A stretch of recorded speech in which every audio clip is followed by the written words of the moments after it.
Where are you at with? I already know where you're at. Let's talk about wrongful convictions, and just like it seems like every couple months somebody else is now getting released from something that happened 20 years that they've now found wasn't true, and now they get to be released into the public. Like, And it's going to keep happening because you think about like people who might be getting access to like attorneys when they didn't have them before, oh or like yeah, they might have had, but also just like say you were convicted of a crime in like the 80s, even like the 90s, excuse me, like DNA evidence has come a long way. exactly. So a lot of people are getting exonerated off of DNA evidence that it can be proven now when they didn't have that. Like I said, even Yep. 30 years ago. Like, it's just, but go ahead. No, it's just crazy because it just seems like it's like the states don't,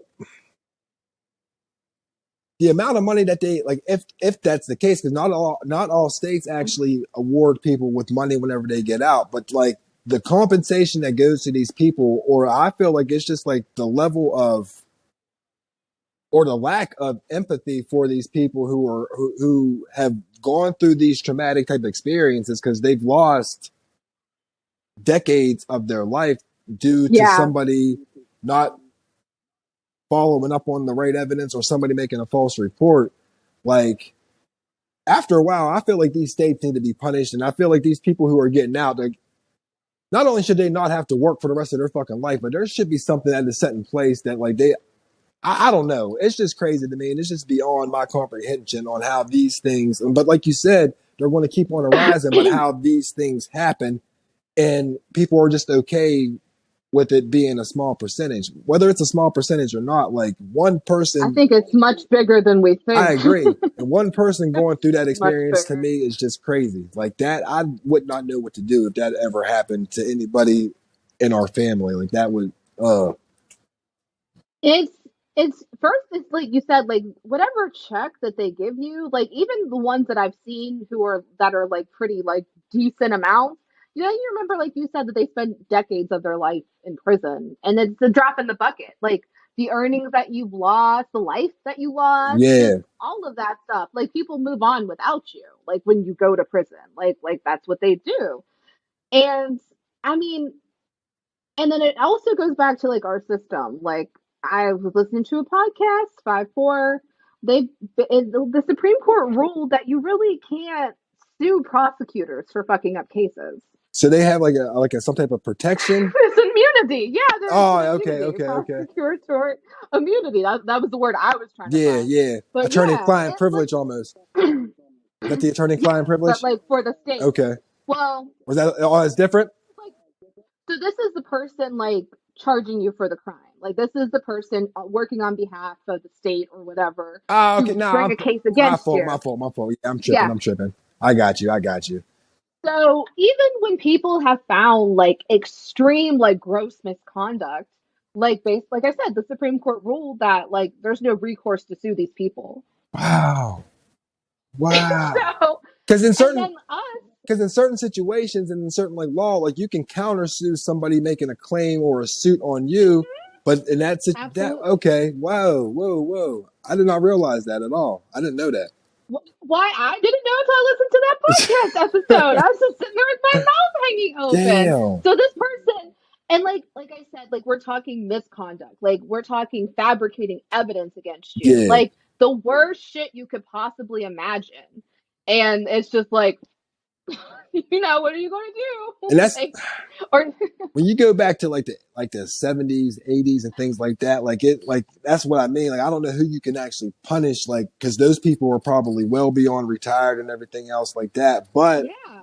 like somebody got to still be held like accountable because the person who was sitting there and just almost rotting away for and just continuously fighting probably for their innocence, like they don't get And any if of you that don't time back. have like somebody like in your corner, like whether that's an attorney or like a community behind you, like if you're familiar with, the Fred Hampton assassination, Yeah, and of course he was killed, but everybody that survived that shooting was put in prison and they had to go on trial. to Yep. defend Yeah. themselves against Yeah. returning fire Yeah. against the police.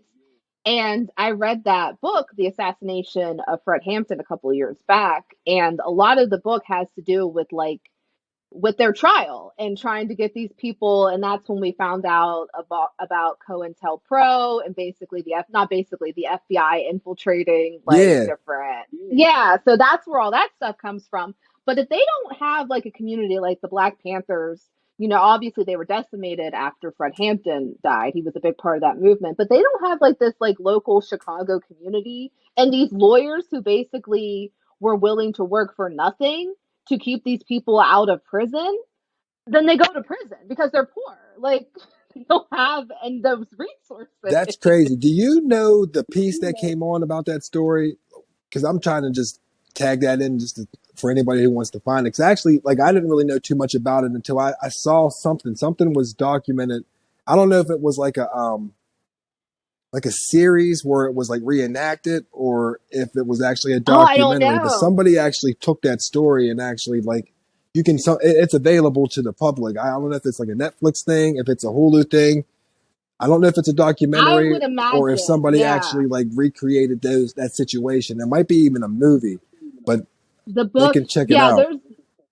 there's obviously the motion picture that's based off of it.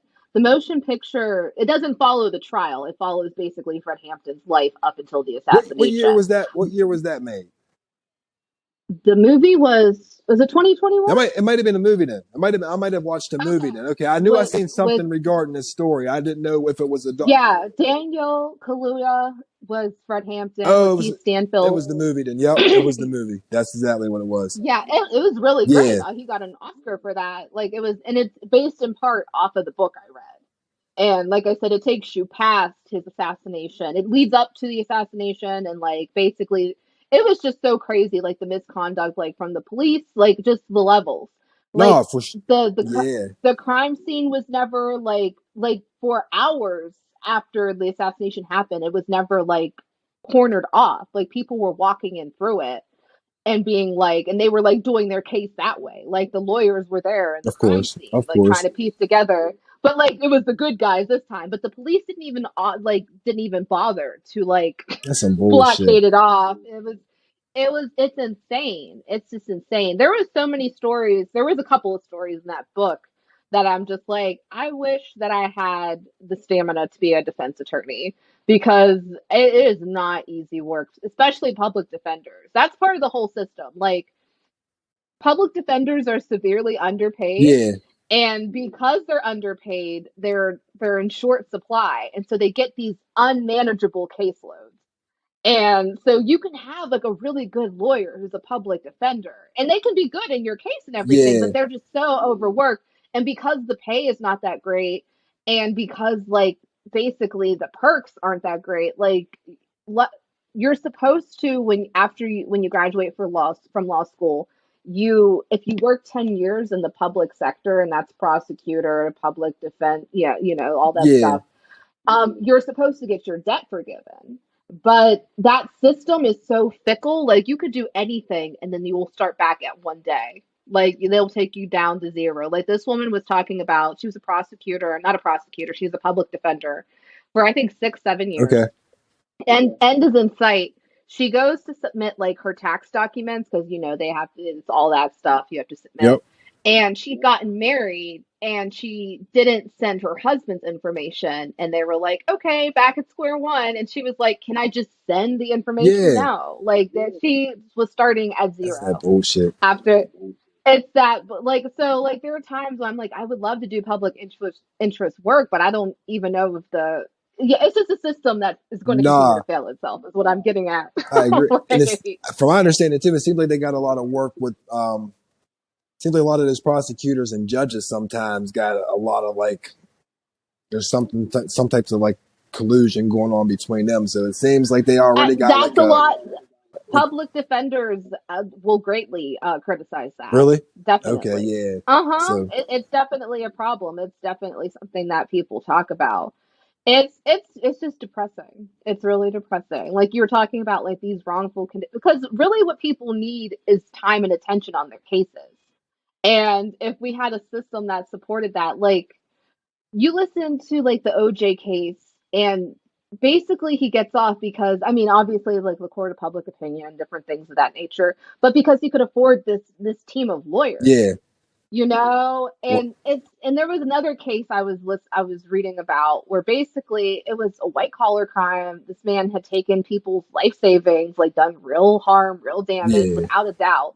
And he was looking at decades in prison. Well, because he could afford to pay an attorney that just kept doing appeal after appeal after appeal, the prosecutors were like, "We're tired. He Like, just do pretty much 2 years." exhausted all the resources in a way, and they just, Yes, and they're wow, like, "What about a year or two?" And you take wow, that. that's Yeah. crazy. The system and how So it like works. I get mad when you see examples like that, but I just wish everybody had that. Yeah, Like, no, I agree. you I know? agree. That shit's crazy. You be dropping knowledge though, because some of this shit I don't be knowing at all. I don't.